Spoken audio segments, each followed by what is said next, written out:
I don't even want to admit this, but I think the world is flat. And I remember having a reluctance to talk to people about it because it was a paradigm that had to be broken, that I knew it was just going to be loaded up with ridicule. I knew it. And in fact... Who was the first person? Do you remember the first person you tested it on? Well, there was one person in my family that initially that we had a discussion over it, and they entertained it a little bit in the beginning, and then quickly after that, they wanted no part of it. And so that caused a lot of friction, unfortunately. But so that was the first person that I had a discussion with. But the first person that I had a real discussion about that was open was my partner, Rebecca. And I remember that I had put in the queue to watch on TV. I use Plex, which is I can queue up YouTube videos and watch them on my television. And I said, hey, I've got some videos that I think you might be interested in. And she goes, oh, what are they about? So I said, well, it's about the flat earth. And she just stopped. I'll never forget this, Jamie. She looked at me and she said, Mike, now you've gone too far. So, right. But she did it in and a nice she had been supportive all the way before that, right? She'd been totally supportive of your work. Yeah, she was very supportive, but the look on her face was very perplexed. I remember that. But look, to her credit, she said, okay, let's watch them. And so we did. And when we did that and afterwards, we started queuing up more and more flat earth material. And now she's completely on board. So it was one of those things where she had an open mind. She was like, okay, look, all right, this doesn't make sense to me. This cuts across the grain. This is not what we were taught. It seems ridiculous, but you know what? I'm going to go with it. Let me see what this is about. And like I said, I have to full credit to her, to Rebecca, for doing that, because there's so many people that won't do it. They won't even touch it. They won't go there. They'd rather throw rocks and ridicule and make fun of the people that are bringing this information forward. Look, I tell people all the time, whether you believe it or not, it's mind-provoking. It's going to get the critical thinking going, or it should, if you're not completely asleep. But even with that logic, you just still can't win people over. They'll just walk from it and think that we're crazy.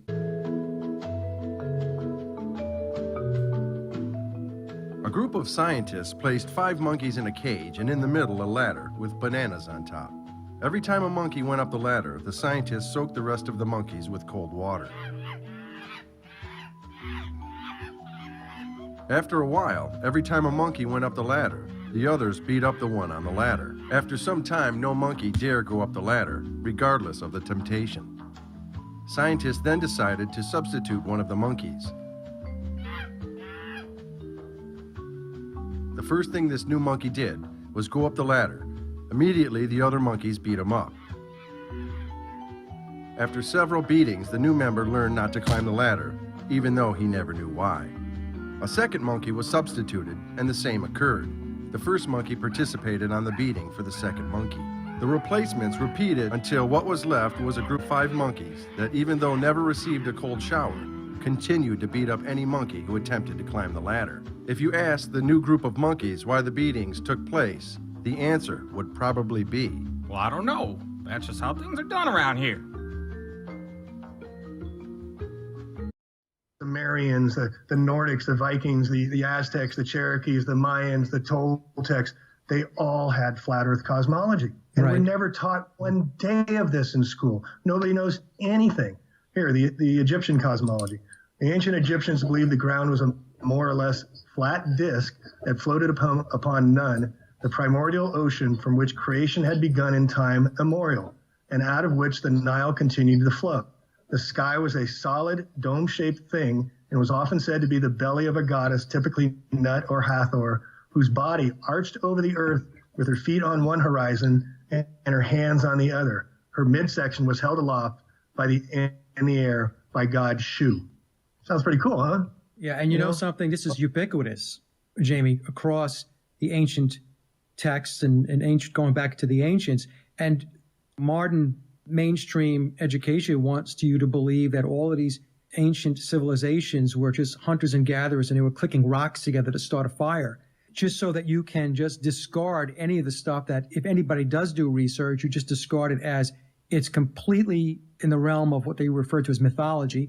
Although I will argue that mythology, true mythology, is not fiction. There's a lot of truth, nonfiction, and metaphors and analogies that are used in order to communicate and present information. But of course, today, nobody knows any of that. So they just chalk it up as just a bunch of wild-haired storytelling that took place a long time ago. And you can't compete with today because today, this is the technology age. This is the age of information and so on.